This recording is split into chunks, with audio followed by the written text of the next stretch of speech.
Lantas cerita anime pun berlanjut di Spermi Gridlock chapter yang selanjutnya. Maka dari itu Mimin akan langsung lanjut saja ke ceritanya. Sebelumnya Shin diperlihatkan bahwasanya Luso tengah berada di dalam reruntuhan dan reruntuhan itu telah dihancurkan oleh Luso. Dan kali ini Luso kemudian keluar dari dunia itu dan kembali ke dunia asalnya. Kini setelah dia berada di penginapan, Luso kemudian memikirkan kembali apa yang telah ia lakukan sebelumnya. Ia kali ini terkenal sebagai seorang pahlawan dan nilai emosi negatif pun tidak dapat ia dapatkan kembali. Luso kemudian bingung, ia kemudian mengambil kopi dan ingin menyeruputnya sedikit demi sedikit. Tak lama setelah itu Luso kemudian meminum kopi itu. Ia kemudian menatap notifikasi miliknya. Ia menemukan ada nilai emosi negatif yang kemudian ia dapatkan meskipun tidak banyak. Luso sambil bengong, ia terus memikirkan bagaimana mendapatkan nilai emosi negatif kembali seperti sebelumnya. Tak lama setelah itu notifikasi miliknya muncul +9. Nilai emosi negatif dari Zhang Weiyu. Nilai emosi negatif dari Sisu Engine kemudian keluar. Luso mengetahui kenapa orang-orang itu kemudian memberikan nilai emosi negatif kepada Luso. Luso kemudian bersiap untuk mendapatkan kembali nilai emosi negatif itu dan ia akan menjadi kuat dan akan menghancurkan musuh-musuhnya. Oke, kalau begitu meskipun ini sedikit aku akan mendapatkan nilai emosi negatif yang cukup banyak. Luso kemudian menghancurkan tab miliknya dan nilai itu kemudian hancur. Tapi di sini Luso kemudian kebingungan. Ia memikirkan sesuatu yakni tentang Raja Dewa.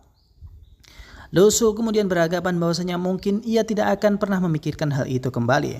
Meskipun begitu, ini adalah sesuatu yang perlu untuk dicari dan untuk dikumpulkan kebaikannya. Selang 2 menit kemudian Xiaoyu kembali ke kediaman atau di tempat penginapannya. "Hei Luso, aku membawakan sesuatu untukmu. Apakah kau mau?" ucap dari Xiaoyu kepada Luso sambil tersenyum. Xiaoyu kemudian berkata kepada Luso, "Kenapa kau bengong? Apakah engkau memikirkan sesuatu atau kau mau ini?" ucap Xiaoyu kepada Luso ingin memberikan sesuatu kepadanya. Tapi naas Luso tidak mengatakan sepatah kata pun. Ia hanya bengong dan melamun sambil minum kopi yang tidak tahu rasanya pahit atau asin. Uish! Xiaoyu pun bingung dan menatap Luso, kenapa di kepalanya ada jamur. Luso tidak mengatakan sepatah kata pun dan di sini Xiaoyu kemudian berkata kembali kepada Luso, "Hei Luso, apa yang kau pikirkan?" ucapnya mengatakan hal tersebut. Tak lama setelah itu di sini Xiaoyu kemudian berkata kembali kepada Luso, "Hei Luso, apakah engkau memikirkan sesuatu yang sangat membingungkan?" ucap Xiaoyu kepada Luso. Tak lama setelah itu Luso berkata kepada Xiaoyu bahwasanya dia tidak memikirkan apapun, hanya sedikit utang atau uang. Ahahaha, ucap Luso kemudian meminum kopinya kembali. Tak lama setelah itu Xiaoyu kemudian memandangi Luso dengan tatapan yang tajam. Di sini nampaknya Luso mengetahui bahwasanya ia telah berbohong kepada Xiaoyu. Apakah Xiaoyu mengetahui bahwasanya aku telah berbohong kepadanya? Kenapa tatapannya itu sangat tajam? Bahkan aku tidak bisa pergi dari sini, ucap Luso kepada dirinya sendiri, yakni di dalam hati. Tak lama setelah Luso tidak mengatakan sepatah kata pun, kemudian Xiaoyu menggenggam tangan Luso dan membuat Luso kaget. Apa yang dilakukan oleh Xiaoyu ini? Kenapa kelihatannya bingung?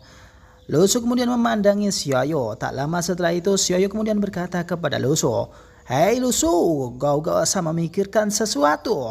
Meskipun itu 7 hari tidak usah kamu pikirkan. Lebih baik engkau memikirkan hal lain yang kemudian bisa engkau pikirkan," ucap Xiaoyu yang saat ini tengah menghibur kepada Luso. Aku tahu semuanya tentang itu, tapi aku tidak mau memikirkan." Itu adalah alasan kenapa Xiaoyu tidak mengatakan bahwa Raja Dewa itu adalah Luso. Mungkin Luso kali ini tertekan dan Xiaoyu ingin menghiburnya sedikit. Luso kemudian menatap kepada Xiaoyu. Ia berpikir bahwasanya Xiaoyu lagi asik kepada dirinya atau lebih tepatnya memberi hiburan kepada Luso. Luso pun menanggapinya dengan biasa saja. Tapi ia tahu bahwasanya pengorbanan itu tidak perlu dilakukan oleh Xiaoyu. Tak lama setelah itu Xiaoyu berkata kembali kepada Lu Su, "Hai Lu Su, engkau tidak perlu berkata seperti itu atau memikirkan hal itu. Selama aku bersama kamu dan selamanya akan terus bersamamu," ucap Xiaoyu kepada Lu Su dan membuat Lu Su pun bingung. Lu Su kemudian berpikir kembali apakah di sini Xiaoyu mengkhawatirkan dirinya atau mengkhawatirkan dirinya Lu Su. Lu Su kemudian merenungi dirinya sendiri ketika dia berada di tempat itu. Ia menganggap bahwasanya dirinya tak sama dengan Raja Dewa Lu, tapi kemiripan itu berlangsung cukup lama. Lu Su beranggapan bahwasanya situasinya cukup membingungkan. Ia ditempa dengan kekuatan yang luar biasa. Ia diuji dengan segalanya hingga pita bintang miliknya bisa bersinar cukup terang, bahkan untuk mengabaikan semuanya. Lu Su kini memikirkan bahwasanya ia telah dipukuli untuk mendapatkan kekuatan yang luar biasa. Bahkan sakit hati di dalam dirinya itu harus ia rasakan. Dicemooh, tidak dihiraukan oleh orang lain, dan kesakitan itu membuat Lu Su bisa menjadi sangat kuat. Tak lama setelah itu Xiaoyu kemudian kembali merangkai Lu Su. "Hai Lu Su, kau jangan khawatir, aku akan terus bersamamu. Ngomong-ngomong, ayo ikut aku untuk melakukan sesuatu. Akan aku ceritakan sedikit terkait denganmu. Itu akan membuatmu terhibur, atau mungkin ini akan membuatnya sedikit jengkel," ucap Xiaoyu kemudian menarik tangan Lu Su dan beranjak pergi dari tempat itu. Sehingga kopi Lu Su pun ketinggalan. Siapa yang mau ngambil? Silahkan langsung saja kontak Mimin.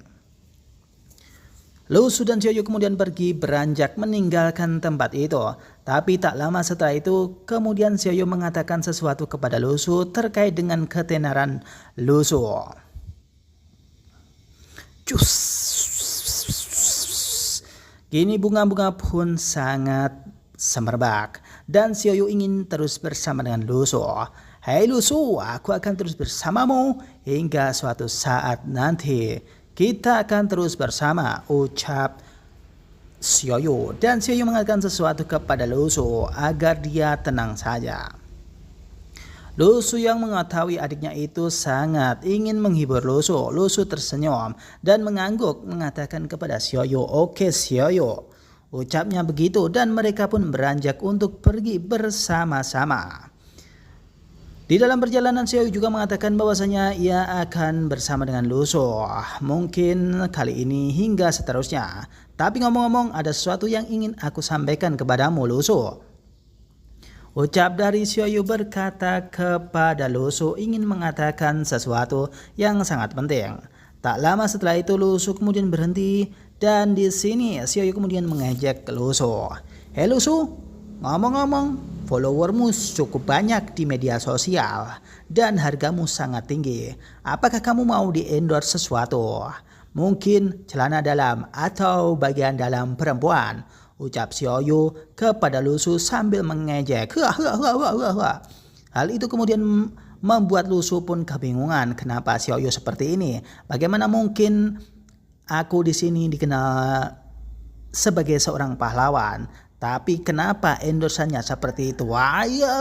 Lu Su kemudian marah dan kemudian berkata kepada Xiaoyu, "Hei Xiaoyu, apa yang kau katakan? Aku tidak mau di-endorse sesuatu. Aku ingin makan saja," ucap Lu Su kepada Xiaoyu. Dan bahkan burung-burung pun pergi meninggalkan tempat itu karena suara Lu Su. "Aku ingin makan saja, aku tidak mau sesuatu endorsan itu," ucap Lu Su mengatakan hal itu dan mereka pun akan pergi. Mengetahui hal itu, Xiaoyu kemudian menepuk pundak Lu Su. "Hei Lu Su, jangan khawatir, endorsan itu cukup bagus. Mungkin kau akan di-endorse sesuatu yang lebih dari itu," ucap Xiaoyu sambil menepuk pundak. Lu Su hanya bisa menangis. Apakah hanya ini kekuatanku? Apakah nilai emosi negatif itu tidak akan datang lagi kepadaku? Lu Su menangis dan meninggalkan tempat itu. Tapi nampaknya di sini apa yang ia lakukan pasti tidak akan berhasil seperti sedia kala. Ia selalu gagal, tapi Xiaoyu selalu benar. Tapi di sini Lu Su pede aja. Ia akan menunjukkan sesuatu agar Lu Xiaoyu itu tahu bahwasanya dia sangat keren dan bahkan bisa mendapatkan emosi negatifnya kembali suatu saat nanti. Tapi ngomong-ngomong, kenapa di sini perasaan Lusu berbeda? Ia membayangkan sesuatu bahwasanya Raja Dewa Lu itu sangat rupawan, tapi mungkin saja dia tidak akan mendapatkan emosi negatif karena diganggu seperti layaknya Lusu diganggu oleh si Yoyo. Lusu kemudian berpikir bahwasanya apakah mungkin karena faktor itu Raja Dewa Lu tidak bisa mendapatkan emosi negatif dan dia beralih profesi menjadi seorang penulis. Mungkin saja itu bisa terjadi. Ini mungkin Raja Dewa itu suka menulis karena dia itu tidak bisa mendapatkan emosi negatif seperti aku. Wais, mungkin ini adalah posisi yang sangat strategis, pikir Lusu, dan kali ini ia memikirkan hal itu. Mungkin saja itu benar. Tak lama setelah itu tiba-tiba Lusu dan Xiaoyu dikagetkan oleh kedatangan seseorang. "Hai, aku mau kembali," ucapnya di situ kepada Xiaoyu dan Lusu. Lusu dan Xiaoyu kemudian menatap ke arah mereka. Ia mengetahui bahwasanya di sana tengah ada Carol yang datang kepada Lusu. Sontak mengetahui Carol datang ke situ, Xiaoyu kemudian naik pitam. "Wais, kenapa? Cabe-cabean ini datang kemari. Apakah dia mau mengganggu Lusu? Hai, Carol. Kau ternyata datang." "Ya Lusu, aku datang. Aku akan berpamitan kepada kalian berdua.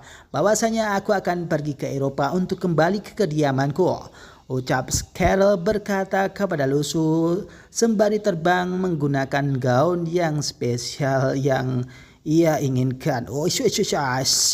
Tak lama setelah itu di sini adu kekuatan antara Xiaoyu dan juga Carol. Lusu yang mengetahui hal itu, ia pun merasa bingung. Mungkin ada perang dunia ketiga. "Hai, apakah engkau akan pergi dan tidak akan kembali? Dan tidak akan kembali ke Gunung Changbai?" ucap dari Xiaoyu kepada Carol. Lantas Carol kemudian berkata kepada Xiaoyu, Ya, aku akan kembali ke kediamanku untuk melakukan sesuatu." Ucapnya mengatakan itu, sontak Lusu pun bingung. Dan Carol berkata bahwasanya ia akan kembali, bahwasanya ia akan mendapatkan jatah di Dragnet atau jaringan surgawi, yakni Raja Surgawi ke-12. Mendengar perkataan itu, sontak Lusu pun bingung karena Lusu kali ini berada di peringkat 9 Raja Surgawi. Wais, kenapa ini? Niating itu sangat gila. Apakah di sini Carol benar-benar ingin pulang dan kembali ke sini untuk mencapai kekuatannya di Dragnet Raja Surgawi ke-12? Wah, mungkin tidak mungkin. Ini Niating mungkin sangatlah begois. Kenapa dia bisa begitu memasukkan Carol ke dalam sini? Niating itu bagaimana sih? Bagaimana mungkin dia bisa menjadi Raja Surgawi ke-12 padahal dia di tempatnya sana bersama orang-orang lain. Setelah membayangkan hal itu, Lusu pun kebingungan bagaimana mungkin. Niating kemudian bersedia untuk memasukkan Carol ke dalam jaringan surgawi. Di tempat lain nampaknya di sini si Suenjin dan juga Niating berkumpul. Ia lagi asik-asik merencanakan sesuatu, tapi Lusu sudah mengetahui hal itu. Niating kemudian diam saja. Si Suenjin kemudian berkata kepada Niating, "Apakah kau memang benar akan merekrut orang ini?" Si Suenjin kemudian berpikir, "Hei Niating, apakah itu benar? Apakah kau akan merekrut orang lain untuk masuk ke jaringan surgawi?" ucap dari si Suenjin yang kebingungan kenapa ini bisa dilakukan oleh Niating sambil menggaruk-garuk kertas dan menatapi nasibnya. Si Suenjin kemudian berkata kembali kepada Niating, Niating, apakah benar ini akan engkau lakukan dan Carol itu akan masuk ke dalam jaringan surgawi?"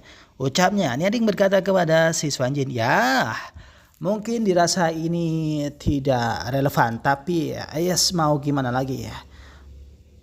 Tak lama setelah itu Niating kemudian menceritakan sesuatu bahwasanya di masa lalu,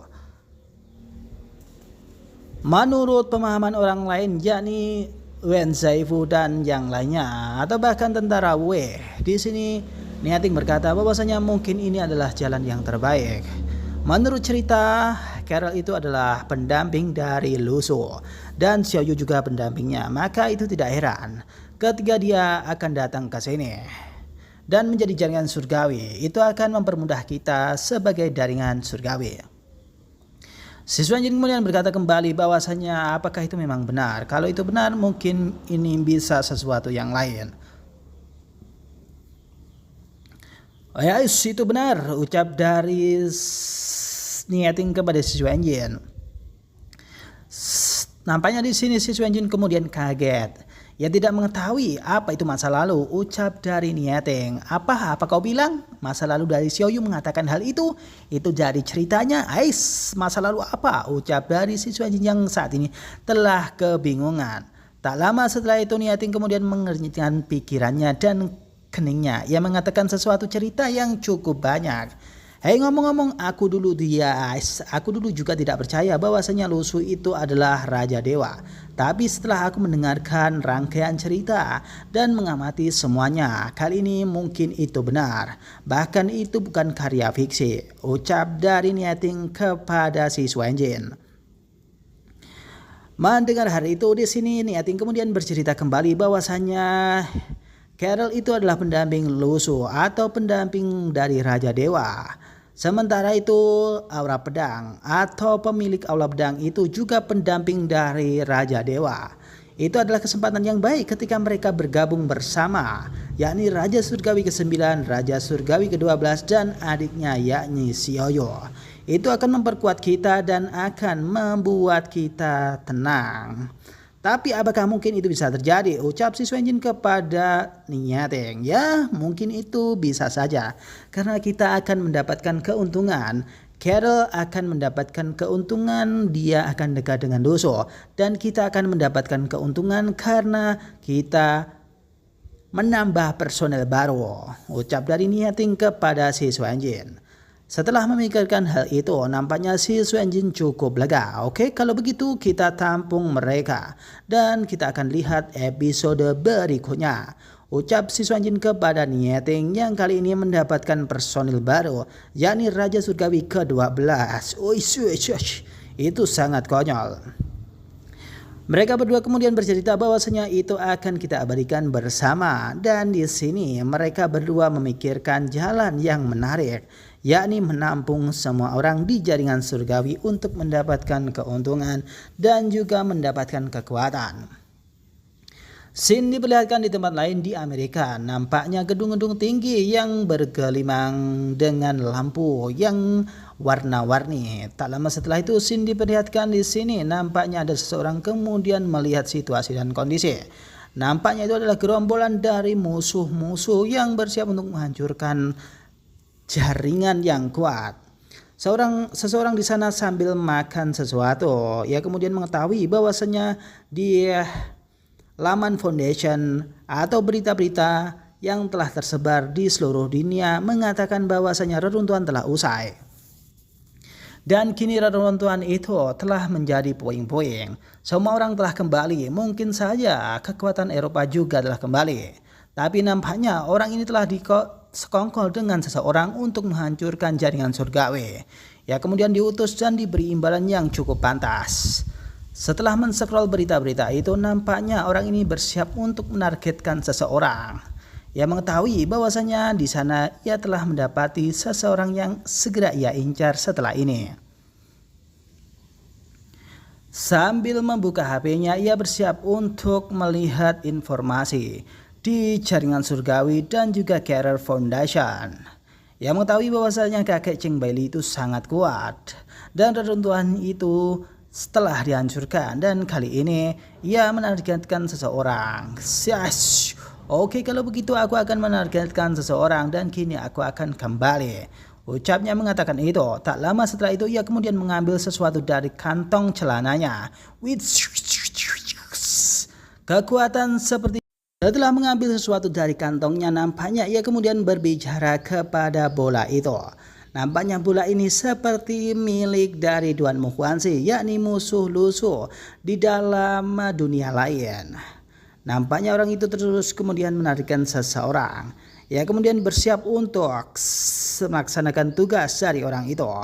Ia menghancurkan permennya, dan kali ini ia berkata dalam hati, ia akan menargetkan seseorang, dan kali ini ia telah mengetahui orang itu siapa. Oke, aku akan segera pergi dari tempat ini, dan kemudian ia akan membunuh seseorang. Tak lama setelah itu, dengan sekersip mata, tiba-tiba aura negatif pun muncul. Ia kemudian terbang ke arah atas. dengan kecepatan yang penuh.